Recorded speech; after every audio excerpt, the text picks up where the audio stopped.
ಎಲ್ರು ನಮಸ್ಕಾರ. Welcome back to my channel. ನಾನು ವಿಜಯ್ ಶಿವ, ಹಾಸನ್ ಡಿಸ್ಟಿಕ್ ಚನ್ನರಾಯಪಟ್ಟಣ ತಾಲೂಕು ಬಾಗೂರು ಹೋಬಳಿಲಿ ಇರೋದು. ಈ ವಿಡಿಯೋ ಮಾಡೋ ಕಾರಣ ಏನಪ್ಪಾ ಅಂದ್ರೆ ವರ್ಮಿ ವಾಶ್ ಎರೆಹುಳು ಜಲ ಮಾಡೋಣ ಅಂತೇಳಿ ಒಂದು ಹೊಸ ಪ್ರಯತ್ನ ಮಾಡೋಣ ಅಂತೇಳಿ ಈಗ ಫಸ್ಟ್ ಟೈಮ್ ಮಾಡಬೇಕು ಅಂತೇಳಿ ಡ್ರಮ್ ತಗೊಂಡು ರೆಡಿ ಮಾಡಿದ್ದೀನಿ. ಈ ಯಾವ ರೀತಿ ಮಾಡೋದು, ಇದರಿಂದ ಏನೇನು ಉಪಯೋಗ ಅಂತ ಹೇಳಿ ಈ ಮುಂದಿನ ವಿಡಿಯೋ ನೋಡ್ತೀವಿ. ಸ್ಕಿಪ್ ಮಾಡ್ದಂಗೆ ವಿಡಿಯೋ ನೋಡಿ, ನಿಮಗೆ ಗೊತ್ತಾಗುತ್ತೆ. ಹಾಗೆ ನಮ್ಮ ಚಾನಲ್ನ ಯಾರ್ಯಾರು ಸಬ್ಸ್ಕ್ರೈಬ್ ಆಗಿಲ್ಲ ಸಬ್ಸ್ಕ್ರೈಬ್ ಆಗಿ, ಹಾಗೆ ಪಕ್ಕದಲ್ಲಿ ಕಾಣೋ ಬೆಲ್ ಐಕಾನ್ ಅನ್ನು ಕ್ಲಿಕ್ ಮಾಡಿ ಅಂತ ಹೇಳ್ತಾ ಈ ವಿಡಿಯೋನ ಶುರು ಮಾಡ್ತಾ ಇದ್ದೀನಿ. ವರ್ಮಿ ವಾಶ್ ಎರೆಜಲನ ಹೇಗೆ ತಯಾರು ಮಾಡೋದು ಅಂತ ಫಸ್ಟ್ ಹೇಳ್ತೀನಿ ನೋಡಿ. ಎರೆಜಲನ ಹೇಗೆ ಸುಮಾರು ಒಂದು ಡ್ರಮ್ 200 ಲೀಟರ್ ಡ್ರಮ್ ತಗೊಂಡಿದ್ದೀನಿ ನಾನು. ಡ್ರಮ್ಮಿಗೆ ಒಂದು ನಾಜಲ್ ಇಟ್ಕೊಂಡಿದ್ದೀನಿ. ನಲ್ಲಿ ತರ ಟೈಪ್ ಫಿಟ್ ಮಾಡ್ಕೊಂಡಿದ್ದೀನಿ. ಒಂದು ವಾಲ್ ಮಾಡಿ ಒಂದು ಇಂಚು ಗ್ಯಾಪ್ ಕೊಟ್ಬಿಟ್ಟು ಫಿಟ್ ಮಾಡ್ಕೊಂಡಿದ್ದೀನಿ. ಅದಕ್ಕೆ ಏನ್ ಮಾಡ್ತೀನಪ್ಪ ಅಂದ್ರೆ ಅದ್ರ ಕೆಳಗಡೆ ಜೆಲ್ಲಿ ನೋಡ್ತಾ ಇರ್ಬೋದು, ಈ ಜೆಲ್ಲಿನ ಹಾಕ್ತೀನಿ. ಈ ಜೆಲ್ಲಿನ ಒಂದು ಸ್ಟೆಪ್ ಈ ಸ್ಟೆಪ್ಗೆ ಒಂದು ಜೆಲ್ಲಿ ಹಾಕ್ತೀನಿ. ನಲ್ಲಿ ಕ್ಲೋಸ್ ಆಗಂಟ ಜೆಲ್ಲಿ ಹಾಕ್ತೀನಿ. ಅದ್ರ ಮೇಲ್ಗಡೆ ಈ ಮೊಟ್ಟೆ ಇದೆ ನೋಡಿ, ಮೊಟ್ಟೆ ಇದೆಯಲ್ಲ, ಮೊಟ್ಟೆನ ಈ ಟೈಪ್ ಇದ್ರ ಒಂದ್ರ ಮೇಲೆ ಈ ತರ ಕೂರಿಸ್ತೀನಿ. ಯಾಕಂದ್ರೆ ಫಿಲ್ಟರ್ ಪರ್ಪಸ್ ಆಗಿ ನಿಧಾನಕ್ಕೆ ನೀರ್ ಬರ್ಬೇಕು ಅಂತ ಈ ತರ ಕೂರಿಸ್ತೀನಿ. ಇದಕ್ಕೆ ಕೂರ್ಸೋ ಕಾರಣ ಏನಪ್ಪಾ ಅಂದ್ರೆ ಫಿಲ್ಟರ್ ನೀಟಾಗಿ ಬರ್ಬೇಕು. ಈ ತರ ಇದ್ರೆ ನೀರೆಲ್ಲ ಇಲ್ಲೇ ಹೋಗುತ್ತೆ, ವರ್ಮಿ ವಾಶ್ ಎಲ್ಲ ಇಲ್ಲೇ ಹೋಗುತ್ತೆ. ಅದಕ್ಕೋಸ್ಕರ ಒಂದ್ ಸ್ಟೆಪ್ ಆಗಿ ಇದಕ್ಕೆ ಅದ್ರ ಮೇಲ್ಗಡೆ ಇಲ್ಲಿಗೆ ಒಂದ್ ಲೇಯರ್ ಗಂಟಲು ಕೂರಿಸ್ಕೊತೀನಿ. ಇದನ್ನ ಒಂದ್ ಸ್ಟೆಪ್ ಹಾಕ್ತೀನಿ.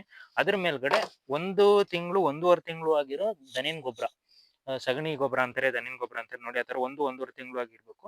ಮಿಥೇನ್ ಅಂಶ ಇರಬೇಕು. ಇದು ಈಟ್ ಇರಬಾರ್ದು. ಅವಾಗ ಹಾಕಿದ್ದ ಸಗಣಿನೇ ಹಾಕಕ್ ಹೋಗ್ಬಾರ್ದು.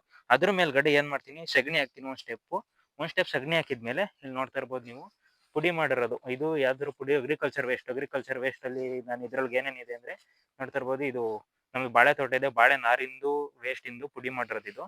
ಅದ್ರ ಮೇಲೆ ಕಾಯಿ ಮಟ್ಟೆ, ಇದು ಕಾಯಿ ಮಟ್ಟೆದು ಎಲ್ಲ ಪುಡಿ, ಸೋಗೆ ಗರಿ ಎಲ್ಲ ಪುಡಿ ಇದೆ. ಅದ್ರ ಮೇಲ್ಗಡೆ ಒಂದ್ ಸ್ಟೆಪ್, ಈಗ ಒಂದ್ ಸ್ಟೆಪ್ ಇಲ್ಲಿ ಗಂಟ ಆಯ್ತು. ಅದ್ರ ಮೇಲೆ ಮತ್ತೆ ರಿಟರ್ನ್ ದನಿನ್ ಗೊಬ್ಬರ ಹಾಕ್ತೀನಿ. ಒಂದ್ ಸ್ಟೆಪ್ ಅದ್ರ ಮೇಲ್ಗಡೆ ಅಗ್ರಿಕಲ್ಚರ್ ವೇಸ್ಟ್ ಹಾಕ್ತೀನಿ. ಅದ್ರ ಮೇಲ್ಗಡೆ ಮತ್ತೆ ದನಿನ್ ಗೊಬ್ಬರ ಹಾಕಿ ಫುಲ್ ಕವರ್ ಮಾಡ್ತೀನಿ. ಆಮೇಲೆ ಒಂದು ತೇವಾಂಶ ಇರಬೇಕು. ಅಂದ್ರೆ ಒಂದ್ 2 ದಿನ ಹುಳ ಬಿಡಕ್ ಹೋಗ್ಬಾರ್ದು, ಎರೆಹುಳನ ಬಿಡಕ್ ಹೋಗ್ಬಾರ್ದು.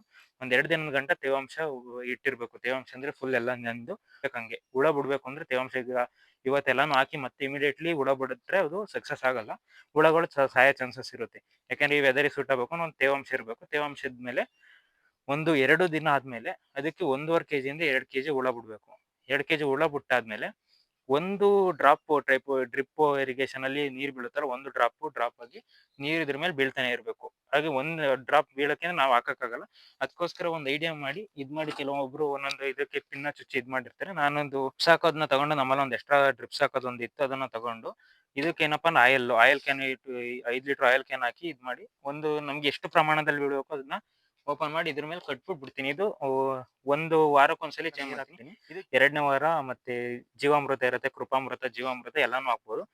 ಕೆಲವು ನೀರ್ನ ಹಾಕಿರೋ ಬರ್ಬೋದು. ಜಾಸ್ತಿ ಇರ್ಬಾರ್ದು. ನೀರು ಜಾಸ್ತಿ ಹಾಕಿದ್ರೆ ಏನಾಗುತ್ತಪ್ಪ ಅಂದ್ರೆ ಎರೆಜಲ ಕ್ವಾಲಿಟಿ ಇರಲ್ಲ, ಅದು ಕ್ವಾಲಿಟಿ ಹಾಳಾಗೋ ಚಾನ್ಸಸ್ ಇರುತ್ತೆ. ಯಾವ ರೀತಿ ಇರ್ಬೇಕಪ್ಪ ಅಂದ್ರೆ ಎರೆಜಲ ಮುಂದಿನ ದಿನಗಳಲ್ಲಿ ತೋರಿಸ್ತೀನಿ. ಅದು ಪೆಟ್ರೋಲ್ ಕಲರ್ ಇರುತ್ತಲ್ಲ, ಆ ರೀತಿ ಬರ್ಬೇಕು. ಅದನ್ನ ನಾವು ಇದನ್ನ ಕಟ್ಟಿದ್ಮೇಲೆ ಪ್ರತಿ ಒಂದೊಂದು ಡ್ರಾಪ್ ಬೀಳ್ಮೇಲೆ ಇಲ್ಲೂ ಕೆಳಗು ಒಂದೊಂದು ಡ್ರಾಪ್ ಬೀಳ್ತಾ ಇರ್ಬೇಕು. ಒಂದು ದಿನಕ್ಕೆ ಒಂದು ಲೀಟರ್ 2 ಲೀಟರ್ ಡ್ರಾಪ್ಸ್ ಬೀಳ್ಬೇಕು. ಆಮೇಲೆ ಇದು 1 ತಿಂಗಳು ಇದು ಪ್ರಿಪೇರ್ ಆಗೋಷ್ಟು ಗೊಬ್ಬರನೆಲ್ಲ ತಿಂದು ಹುಳುಗಳು ಇದಾಗೋಷ್ಟೊತ್ತಿಗೆ 1 ತಿಂಗಳು ಆಗುತ್ತೆ. 1 ತಿಂಗಳು ಅಷ್ಟೊತ್ತಿಗೆ ಇದರಲ್ಲಿ ನಾನು ಎಷ್ಟು ತೆಗಿತೀನಿ ಅಂತ ಮುಂದಿನ ವಿಡಿಯೋಗಳಲ್ಲಿ ನಾನು ತಿಳಿಸ್ತೀನಿ.